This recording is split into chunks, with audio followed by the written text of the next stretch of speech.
पन्ने में आज हमारा विशेष एपिसोड है जिसमें हम चर्चा करेंगे हमारे इस गोपी चंदन तिलक के बारे में। कई बार लोग प्रश्न पूछते हैं, प्रभु जी ये तिलक इतना बड़ा क्यों है, इतना लंबा तिलक क्यों लगाते हैं? हमने तो भारत में देखा है सनातन धर्मी छोटा सा एक बिंदी लगाते हैं और उसको भी अध्यात्म केंद्र माना जाता है। इतना लंबा तिलक लगाने की क्या जरूरत है?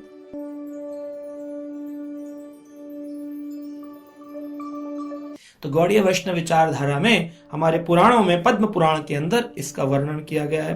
पद्म पुराण के पाताल खंड में शिव जी पार्वती को इस पुंड के बारे में, ऊर्ध्व पुंड इसको कहते हैं, ऊर्ध्व पुंड तिलक के बारे में बताते हैं।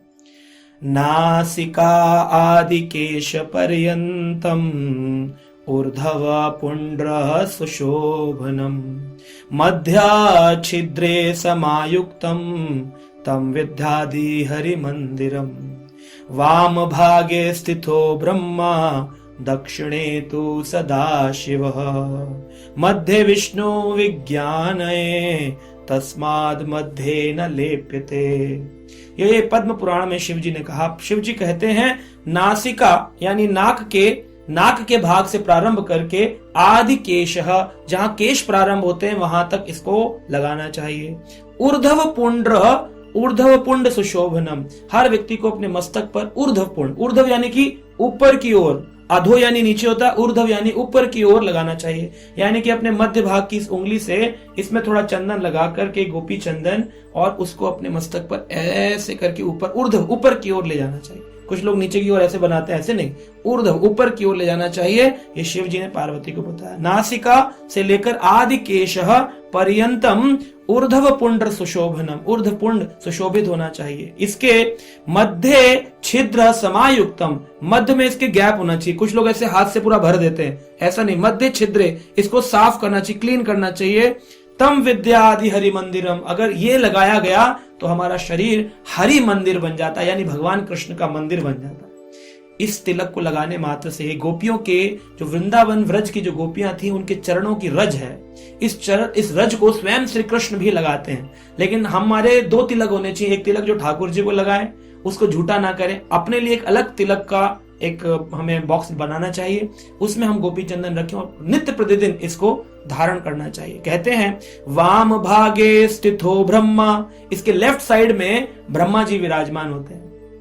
दक्षिणे तो सदा शिव, यानी इस मस्तक पर ब्रह्मा जी और शिव जी विराजमान होते हैं। मध्य विष्णु विज्ञाने, मध्य में विष्णु भगवान विराजमान हो जाते हैं। तस्मध्ये न लेप्यते, इसलिए मध्य में लेपन नहीं करना चाहिए, इसको क्लीन करना चाहिए, वरना ये पशु के पैर का पंजा बन जाता है। अगर इसको आपने सही रूप से नहीं बनाया, अगर सही रूप से बनाया तो ये हरि मंदिर बन जाता है, और अगर आपने क्लीनिंग सही से नहीं करी तो ये पशु का पंजा बन जाता है। उसके नीचे तुलसी का भाग, भगवान विष्णु के चरण बनाने के बाद उसमें तुलसी पत्र बनाना चाहिए कि हम आपके चरणों में तुलसी पत्र अर्पित करते हैं।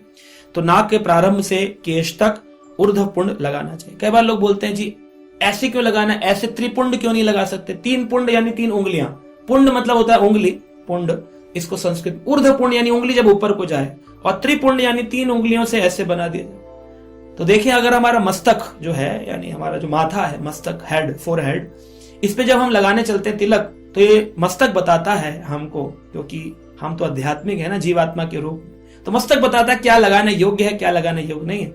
जब आप बोलो ऊर्ध्व पुंड लगाऊं, तो मस्तक को आप ऐसे ऐसे करते, कहते हैं हाँ लगाओ लगाओ लगाओ लगाओ, ऐसे करो। जब आप त्रिपुंड लगाते हो तो कहते हैं मस्तक पे त्रिपुंड लगाऊं, तो मस्तक कहता है नहीं नहीं नहीं नहीं नहीं नहीं मत लगाओ। तो आप समझते हैं कि तिलक का भाव भी मस्तक जो है, विनोदपूर्ण बात है, ये जो शास्त्रिक बात नहीं है, विनोदपूर्ण बात है, लेकिन तिलक लगाना शास्त्रिक है। तिलक के लिए कहते हैं तिलक लगाने वाला सभी प्रकार के दोषों से मुक्त हो सकता है, सभी प्रकार के दोषों से मुक्त हो सकता है। यानी तिलक लगाने के बाद उसकी चेतना इतनी बदल जाती है, उसमें दोष करने की प्रवृत्ति समाप्त हो जाती है। मांसाहार नहीं करेगा, नशा पान नहीं करेगा, किसी ऊंचे स्वर में बात करना बंद कर देगा, उसके अंदर परिवर्तन आएंगे।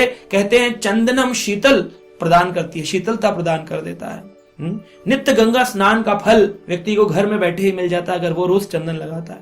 यज्ञ, दान, तप, ध्यान, होम, श्राद्ध, जितने भी क्रियाएं करते हैं, अगर आपने तिलक लगा के इस क्रिया को किया तो ये क्रिया अनंत पुण्यों को प्रदान करती है। मान लो अब बिना तिलक वाले ने कोई श्राद्ध कर्म किया तो उसको 1 पुण्य मिलेगा। तिलक लगाकर, ऊर्ध्व पुंड लगाकर के गोपी चंदन किसी ने अगर भगवान का श्राद्ध किया, अपने पूर्वजों का श्राद्ध किया, उसने यज्ञ किया, भगवान के लिए हरि नाम जप किया, भगवान की विग्रह सेवा करी, अनंत पुण्य उसको भक्ति प्राप्त हो जाते हैं। कहते हैं कृष्ण उस घर का कभी त्याग नहीं करते हैं जहां पर गोपी चंदन लगाने वाले लोग रहते हैं। उस घर में नित्य कृष्ण का वास होता है, क्योंकि विष्णु चरण विराजमान है। लोग गया जाते हैं, गया में क्या देखने जाते हैं? विष्णु जी के चरण देखने जाते हैं। अरे वो चरण मस्तक पे आपके प्राप्त कर सकते हैं आप। ब्रह्मा, शिव और बीच में विष्णु विराजमान हो जाते हैं। और देखिए कहते हैं कि बिना तिलक के अगर कोई व्यक्ति घूम रहा है तो ये भी पुराणों का व्याख्यान है, उसका मस्तक शमशान के समान है। समझते हैं, क्रिमिनेटरी ग्राउंड जहां पर क्रिमिनेशंस किए जाते हैं, वैसा शमशान के समान है। यानी किसी भी व्यक्ति को तिलक के बिना नहीं रहना चाहिए।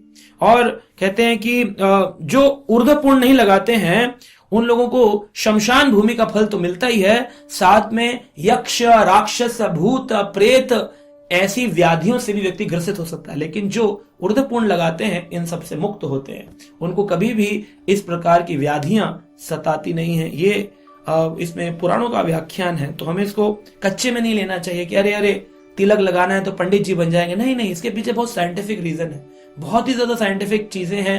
अगर आप लगाएंगे तब आप देखेंगे कि लाइफ में कितना ट्रांसफॉर्मेशन है। और कॉन्फिडेंटली लगाना चाहिए, डरने की क्या बात है। कितने सारे लोग हैं जो अलग गलत काम करने में कॉन्फिडेंट से घूम रहे हैं, सड़क के ऊपर गलत काम कर रहे हैं, लेकिन हम एक अच्छा काम करने के लिए पुराणों, हमारे शास्त्रों के अंदर जो चीज दी गई है उस प्रमाणिक चीज को लगाने में भी घबरा रहे, शर्मा रहे। अरे भाई, शर्माने की जरूरत नहीं है। जो डर गया समझो मर गया। डरना नहीं है, तिलक लगाना है। हाँ, किसी के ऑफिस में अगर कोई प्रॉब्लम है, घर में कोई बहुत ज्यादा ऐसे बोल रहे हैं, तो उनको पानी का तिलक लगा लेना चाहिए, या कम से कम जब पूजा करें तब तिलक लगा लें। एटलीस्ट दिन में कम से कम एक बार तो हमारे शरीर पर गोपी चंदन का स्पर्श हो। इस प्रकार से गोपी चंदन की अधिक अपार महिमा है। और हमने आज